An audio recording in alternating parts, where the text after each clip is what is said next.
A few weeks ago, there was a brilliant video published on the Danny Maude channel, and it was Danny Maude taking a lesson from Pete Cowen, the world's, considered by many the world's #1 coach, coach to multiple major winners, and a guy who spent a life on tour. It was a brilliant video, and it went viral. And I know this because that week and the next, I had a number of students who would turn up for their regular session, and they wanted to talk about this video and implement some of the concepts that were in that. It was, however, a meeting of two really advanced players. There was a lot going on. There were coaching gems flying around all over the place. So in this video and the next, we're going to slow things down a little bit and see if we can really start to unpick the workings of Pete Cowen's swing model, and also related to how it is completely different to a lot of the information that is out there, and also see if we can relate it to your game and how you understand your own swing. So the crux of the session was this. Danny's showing up and he's saying, look, I mean, ultimately in my game, I hit it too high. I don't control my ball flight, and I don't control the direction very well. So Pete Cowen has suggested that is because you are not applying enough pressure on the ball with your right hand. Yeah, well, if you watch players that are actually trying to work on controlling the ball flight, they always have to actually compress the shaft and the face on the ball. Pressure on the ball with your right hand. So then they talk about how we load it in the backswing and etc., which we'll perhaps come to in a minute. But the main part of the session was all around what Pete Cowen talked about, spinning the right arm down. And he kind of keeps making this gesture in the video of how we spin the right arm down. I call it spinning the right arm down. Why? Because I'm trying to match the arm speed with the body turn. When you say spinning the right arm down, what do you mean? Well, I'm just spinning the arm down, yep, without losing the right wrist, and that's why Hogan says, "I wish I'd have got 3 right hands," because he could compress the ball with 3 right hands. Not this. No. Yeah. So your forearm turns down, but you maintain the pressure. Yeah. Hold on. What about L to L? What happened to our lovely L shape? Swoosh the club through, turn the club over. The same kind of model that is that kind of circle drill. What about my tennis racket analogy? The analogy you've seen all over YouTube with the way the right arm turns over. No, that is not what he's talking about.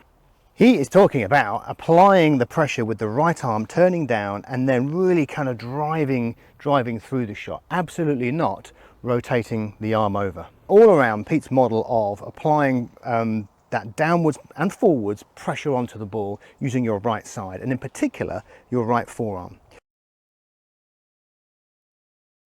So what is spinning the right arm down? Key to the model is the right wrist is extended. So extended meaning it's cupped backwards on itself, it's kind of hinged backwards, and that hinge would be maintained all the way through impact to apply that downwards pressure. But the spinning part of spinning the right arm down is getting the right arm to rotate down on it. And when I say the right arm, imagine your forearm here rotating down onto the ball. So the arm is pointing kind of at the camera now, and now it's pointing at the target. And it's a case of driving the right arm down, as opposed to rotating the arm over. And Danny hit a few shots and made a few gestures, and Pete was quick to step in there and go, absolutely not this move. It's this move. It's a downwards pressure and a kind of pushing through the ball. So at this point, we need to just back up a little bit and understand, this whole thing in context. The L to L release pattern, L shape, pull, swoosh, rotate the arms, is absolutely what I would coach the majority of my players, and certainly beginners, absolutely beginners, and high handicappers. It is the most easiest, efficient way to create speed and get the club face squared up. It isn't, however, entirely optimal if you are at the very kind of expert end of the game. So if you are enjoying that swooshy L to L pattern, keep doing it, absolutely keep doing it. I suppose the issue there being, it does make it harder to drive the handle, deliver sharply, and keep the face stable.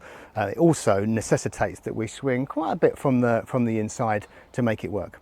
So not without its flaws, but in general, L to L is an absolutely brilliant way to go. So back to that spinning the right arm down. In the Cowen video, then he also did something brilliant. He asked Danny Maude to swing cat-handed, so left hand below right. And in doing so, loaded the right shoulder differently, got the right elbow to sit down, making a clear distinction between not being loaded and loaded. So the way the shoulder sits down and the elbow sits down. And rather than thinking about it in a kind of convoluted way, they just swung in this cat-handed manner. But more importantly, then it was very intuitive to see how we sort of drive the handle down in front of us, get that elbow in front of us, and then with a rotation of that forearm, the spinning the forearm down, is how we can generate that downwards pressure onto the ball and deliver all that shaft lean. Yep. And then from there you can see how the right elbow comes out in front, and now where's the butt going to go there? It's going to match my body turn. It's going to match it, isn't it? Yes. Yeah? Once again, very definitely not L to L.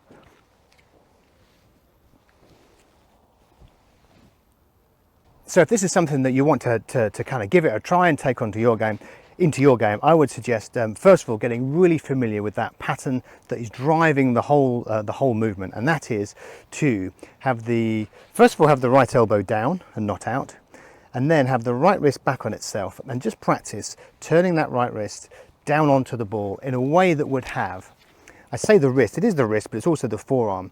You're rotating that arm down and then applying a sort of forwards and downwards pressure, keeping the back of the wrist down. Not this way, this way. Definitely not adding any of that kind of hinge at the bottom. In this model, there is a real drive through the ball. And then having done that, as the progression went in the Pete Cowen session, it's then about hitting a few half shots, just working that same pattern. So if I'm back here, I would then have to get my arm rotating down, while at the same time keeping that wrist cupped backwards, and then just driving that down and through.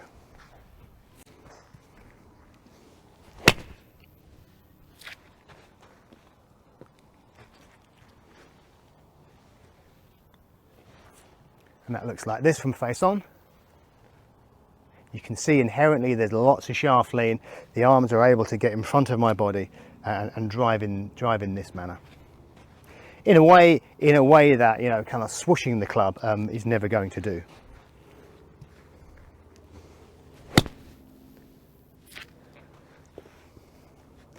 You'll also notice that the club exits slightly differently as well because of that pressure on the handle through impact. And immediately you can hear the kind of the thud in the mat, that downwards pressure and all that compression, while keeping the face really stable through impact. Now key to this model is that in that we're never giving up that right arm that right hand extension, and definitely not kind of swooshing it with the right hand. But what about the cane swoosh? What about all that lovely kind of energy and swoosh and release in that direction? Surely that's coming from the wrist and the swoosh, not in Pete Cowen's model.